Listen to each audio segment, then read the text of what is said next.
Hi, welcome to HowtoDandD. My name is Fred Wheeler and today I want to talk about the dodge action in the game of Dungeons & Dragons 5e. You can find details in the player's handbook on page 192. So when you take the dodge action, you focus entirely on avoiding attacks. Until the start of your next turn, any attack made against you has disadvantage if you can see the attacker, and you make dexterity saving throws with advantage. You lose this benefit if you are incapacitated. So there's examples on how to be incapacitated. Usually it's because you are unconscious. So I'm going to give you a quick example here. The party is in a temple or some other building, and they are being attacked by Ettins and a ogre, and they rampage towards them. They lock themselves into the building, and the ogre comes up and starts bashing on the door trying to get through, along with the Ettin friends that it's brought along. The paladin can hold off quite a while with the door. Eventually the door is going to get pulverized and smashed into pieces, and this is what happens. Hopefully the party are peppering the giants with a variety of attacks, the ogre and Ettin.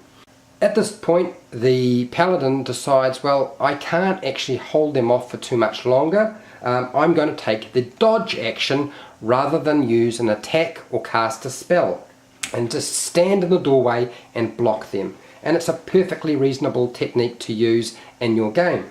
So to do this, what you're going to do is declare that you are dodging rather than making an attack or casting a spell, and for the entire turn you do not get hit with a normal attack.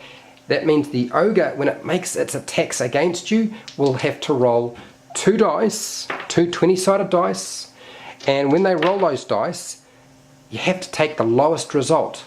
This is a really good technique for blocking or tanking for the party, taking the dodge action when there's a very narrow funnel point and the creature can't get past you. Here's the second example for the dodge action. The giants, the ogres, the Ettins, they can't get through the door or get past you, and so they call on their friendly lich, who comes up and casts Fireball on this location right here. The door's been smashed, and that means that the paladin has to make a dexterity saving throw.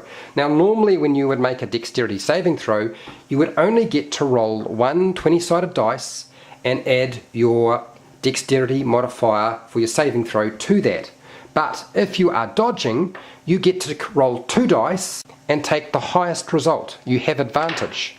That's how you avoid taking damage from anything that has to do with a dexterity saving throw if you take the dodge action. Another situation that can come up where the dodge action is really good is when you're being overwhelmed by superior numbers. So the paladin is having to deal with two creatures, one ogre, one Ettin, and the ranger is trying to hold off one of the Ettins as well. And so at this situation comes up, the rest of the party hopefully are going to do the majority of the work. The halfling shooting their bow, the wizard casting spells like Fireball or other spells that might be effective, the cleric backing up with buffing spells and so forth.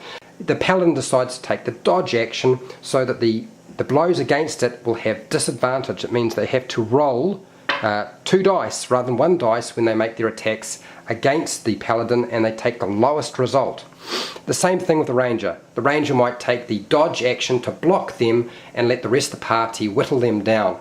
That's everything I have on the dodge action and how it works in Dungeons & Dragons. If you found this video helpful, please share, like and subscribe if you haven't done so already. Make a comment below if you have any questions about the dodge action, and I will answer those questions for you.